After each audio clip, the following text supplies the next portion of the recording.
第5週，禮拜四，撰稿人余霞飛。馬太福音第26章17至25節。除酵節的第一天，門徒來問耶穌說：你吃逾越節的筵席，要我們在哪裏給你預備？耶穌說：你們進城去，到某人那裏，對他說：夫子說，我的時候快到了，我與門徒要在你家裏守逾越節。門徒遵着耶穌所吩咐的，就去預備了逾越節的筵席。到了晚上，耶穌和12個門徒坐席，正吃的時候，耶穌說：我實在告訴你們，你們中間有一個人要賣我了。他們就甚憂愁，一個一個的問他說：主，是我麼？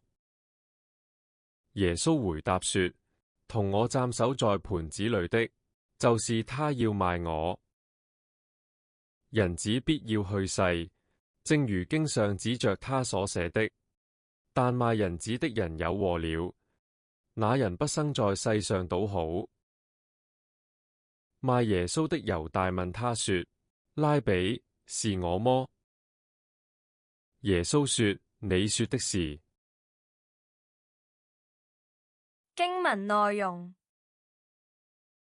今日嘅經文提到，門徒問耶穌去邊度預備逾越節嘅宴席。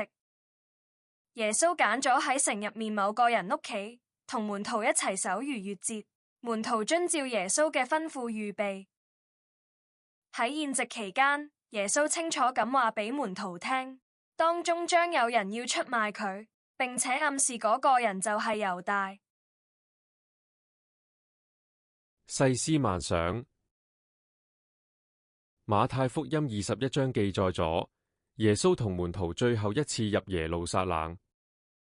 一直以嚟，耶穌無論喺教導定係行為上面，都係話俾人聽天國近了，呼籲人要悔改歸向上帝。然而喺佢嘅門徒入面，卻有人定意要出賣佢。可見呢個門徒猶大，佢雖然跟喺耶穌身邊，卻並冇將耶穌所講嘅道放喺心入面，亦都冇將耶穌所做嘅同埋佢嘅心意看在眼裏，反覆思量，以致最後仍然會為咗一己私欲同利益，定意出賣耶穌。喺大齋期呢段時間，讓我哋省察自己，我哋係點樣跟喺耶穌身邊？係虛有其表，定係真心實意呢？向上帝祈禱。慈愛嘅主上帝，求你幫助我喺呢個大齋期入面，常常反省自己同你嘅關係。喺跟隨你嘅過程入面，能夠專心聆聽並明白你嘅真道，能夠透過道成肉身嘅主耶穌基督喺世上嘅言行，明白你嘅心意，緊靠住你，行你所喜悅嘅事。奉主耶穌基督聖名祈求，阿門。行出真道。我哋既然做主嘅門徒，就應當常常留心聽主嘅話語，切實遵行，並且要尋求明白主上帝嘅心意，以基督嘅心為心。千祈唔好好似猶大咁，雖然喺耶穌身邊，但係只為滿足自己嘅私欲，冇認真了解佢所跟隨嘅主耶穌，亦都冇將主嘅教導放喺心入面。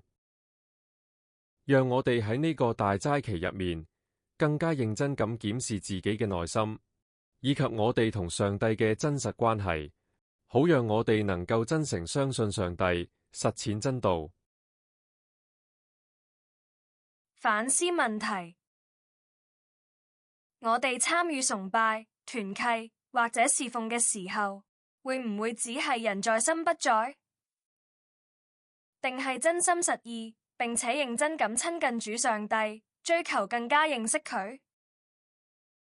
我哋會唔會時常反思自己內裏嘅思想，或者平日嘅言行，係咪符合上帝嘅心意？